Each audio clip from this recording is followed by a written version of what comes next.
Hello guys, welcome, and today I will be showing you how to set up the AdminPal and how to configure all its settings. Enjoy the video.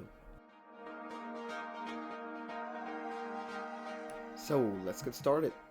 First of all, what you're going to want to make sure is that your game settings, so basically here, experience settings, security, that these three are on. The last one, the first one, and the second one on. Okay, then you're gonna want to press save. I already saved it, so cancel. And you're gonna want to go to your folder, basically from the downloads folder most of the time, wherever you've kept it. You drag it into the game and it will appear here in workspace. I have it already imported, but I imported it just for demonstrating purposes.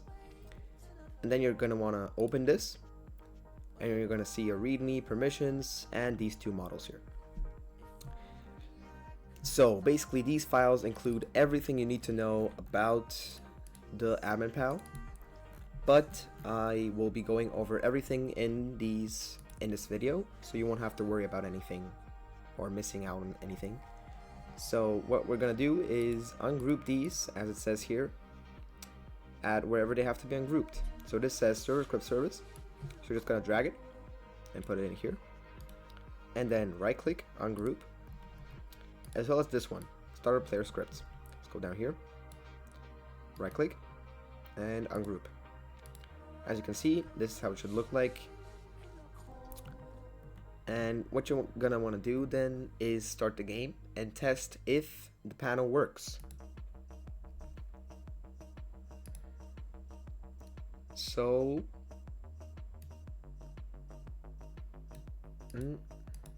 as you can see, it works.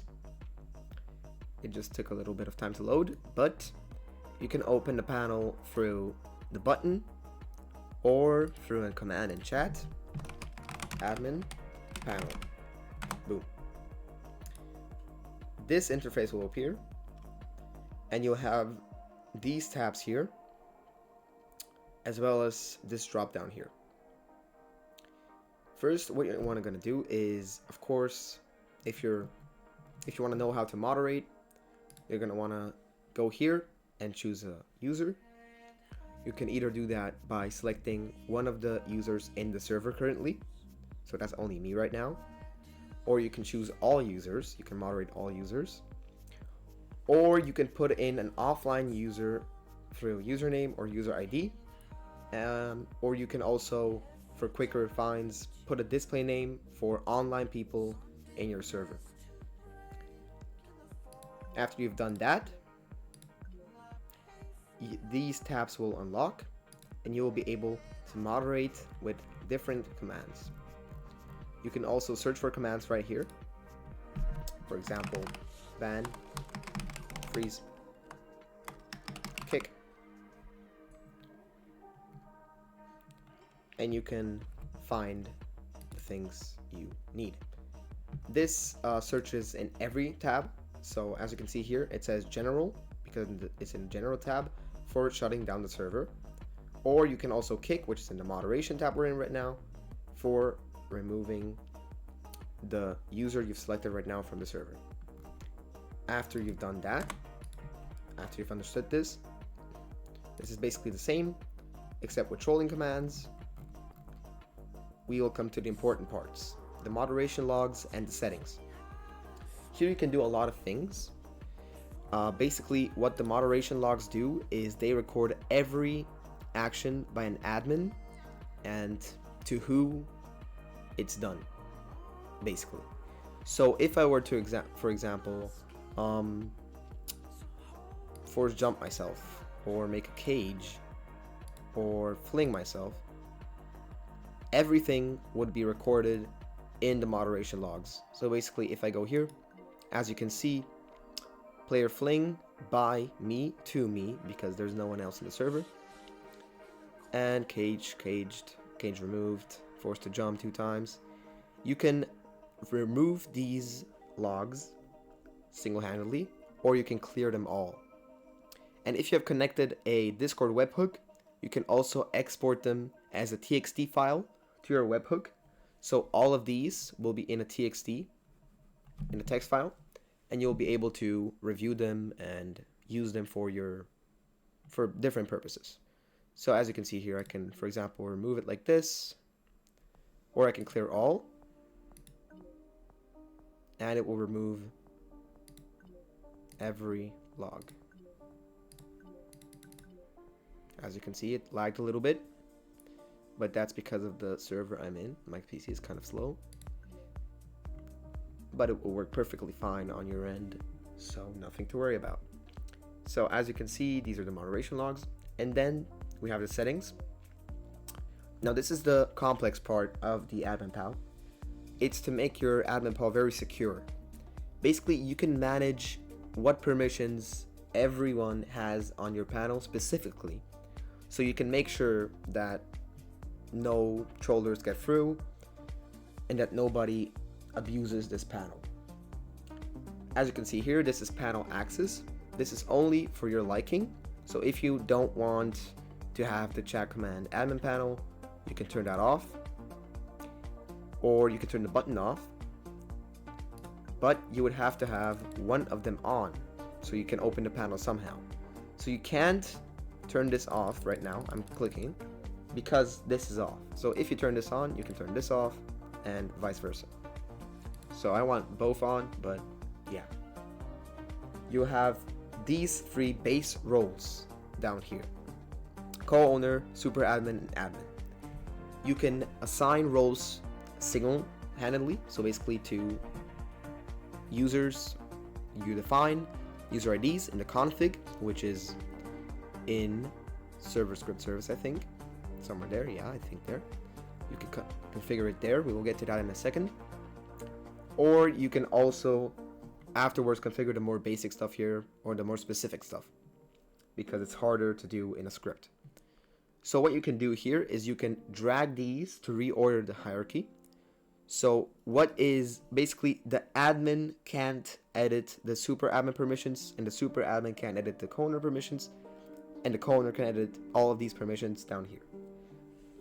That's basically how that works. So for example, if I wanted to do co-owner under super admin, I could just hold and drag, and I have a simple UI here, and I can scroll down and I can put it above the super admin, under I meant, and as you can see, the super admin is above the co-owner. Or I could do or I could like put the admin at the very top if I wanted to, like this, or I can bring it back to how it was. And now I want to go in and configure the permissions of these roles. So if I want to configure my co-owner role permissions, I'll click on this arrow here, and you'll see tab access, moderation, trolling, general, moderation logs, clear logs, and settings. These are basically all of these and clearing logs. So basically, if you go into moderation logs, if you can clear all logs, so basically, so you can't just, delete evidence or something. And for the more specific ones, here's the tab, the sub-configs of these. So basically, you can configure exactly what commands they can run or what they can't, and you can also, define what exactly they do. So here, as you can see, co-owner has kick, ban, all of the commands, basically. And this one, execute on all. This one is basically when you select the user in general, or like when you're outside of this frame, you have the option to do it on all players. Like I said before, you can execute commands on all players. This is basically the permission for that, to actually deploy on all players, and it won't give them the option if this is disabled. View logs, this is also a command which basically shows the single logs of that user, not all logs, but only the user logs. So basically that's the moderation tab. We have the trolling tab, which is basically the same, and execute on all. So basically you can execute on all maybe in trolling, but not on moderation, or you can do it on moderation but not on trolling. You get it. And then we have the general subconfig, which is a very top one, which is basically for announcing, server locking, shutdowning, putting a header or removing the header, and if they can globally announce basically. So that means when you're announcing, you have the option to announce in the server only or in all servers. And this is a very dangerous permission, so only enable for people who you trust. But basically, it gives you the permission to announce in all servers. Right. That's all of these categories, and you'll have this for every role, right? So for super admin, as you can see, settings are disabled, logs, clear logs, stuff like that disabled, and the admin has very limited permissions. So yeah, that's it basically. And then here you can also, it shows you the group sources. So if you connect a group in the config, it will show you the group source here. And then you can also configure additional roles in the config, so you have more than 3 roles, or you can rename these too. And yeah, basically when you save this, it stays across sessions, it's saved, so you don't have to worry about anything. You only press save, or if you forget to save, it will tell you save changes. Then you can say here if you want to continue changing, or if you want to save or not save. In this case, I'll just save, and it will automatically remove that UI. We also have 3 distinctive themes. You can manage them right here. You can just click and it will show you the a little bit lighter version of the dark mode and the white version of it. So all very cool themes. I like them a lot personally, and I think you'd like them too. Basically that's all it on the client part. So let's move on to the server part basically. So as I said, in the config you can configure a lot of stuff. There's a lot of config stuff here. What you can do here is you can add new roles, you can change names of roles, or you can, the base hierarchy, you can change like what it should be in hierarchy normally if it's not changed. So right now, as you saw in the past, it was co-owner, super admin, admin. This is in a row. So that's it basically. And so let's start with the role display names. So basically these are the built-in roles. Basically you can change the names. This one doesn't get displayed, but this is basically the place owner. So if you're the owner, you get this role automatically. It's just not listed because it can't be managed. It has all permissions. And then under it you have these roles here. So you can rename them anything you want, personally, customization, if you just want to rename these. If you want to add custom roles, you have this here. You can add multiple roles with this template here. So basically without these dashes, you just take this and then you just paste and you change the name here and this definition. So the value for this, you can do anything, it's just the backend. So basically let's say I'll do the same as the name, the real name. So let's say you have like you want another admin or moderator role, a moderator. You can name moderator, and here you can also name moderator, doesn't matter. And the base role. So basically these are the base permissions.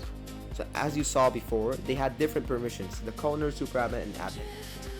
The admin is the base permission, but you have super admin and co-owner, you can do any of that as the base config. That's just so the script works. When you join the actual game, you can change this and give them less permissions than an admin. It's just the base role, so it doesn't mess up. The script doesn't mess up. And here we have the role hierarchy. So if you added a new role, you'd have to add it here too, so the system knows where to put it. So if you want moderator under admin, you just copy, for example, admin, and replace admin with your role. Here you have groups. You can add your groups like this with this template, group ID, and the roles. Basically trial admin, for example, if you have a role trial admin and you want to like get this is the number of permission basically till 255 it goes. you can get that specific role permission to correspond to this. So if they have that permission in the group, they get this role. If they have that permission, they get this role. You get it. And we also have user overrides. This is basically specific permissions. You can give users, which people you know very well or stuff, or which are not in your group, you can list them here, like with this template. You enter their user ID and then what role they get. These are the owner IDs. This is very dangerous because they get access to everything except the config itself. If you didn't give them permission to Studio, they can configure everything you have in the AdminPal. They have settings, they have everything I just showed you in the client. They have permissions to it, so be careful with who you assign this. Basically, you just put in user IDs and that is it. Here we have the last one, the coolest integration, the Discord web logging. Here you can log every moderation action or custom, whatever you want basically. So if you want moderation actions to be listed, you set true here. If you want trolling actions to be sent, then true. Announcements, true. And general category, true. Then you set all of these to true. If you don't want one of them, you can set it to false and it won't send announcements, for example, to Discord. Basically, this won't announce to Discord, this will just log that an announcement was sent. And you can also completely custom type which commands you want included and which you want excluded. So basically, if I didn't want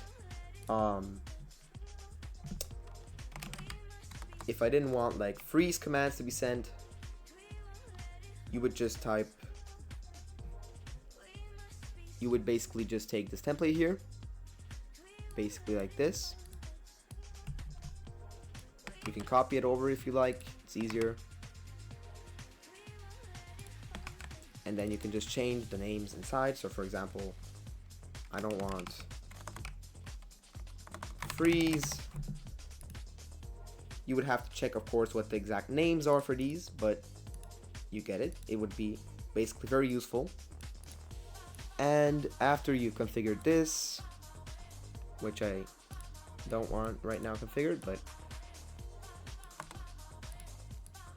after you've done that, you can basically just exit the file, the script, and you can go ahead and join to test if it worked. Now here's the button. The theme saved. It will go in settings, and as you can see, the moderator role is here, and you can drag it above, under. You can configure the axis it has, as you can see, and everything like that. So that is basically it. That's the AdminPal and all configurations. It's a very easy to use panel once you understand it. It's very practical, very good looking, and I wish you a lot of fun using it. Bye.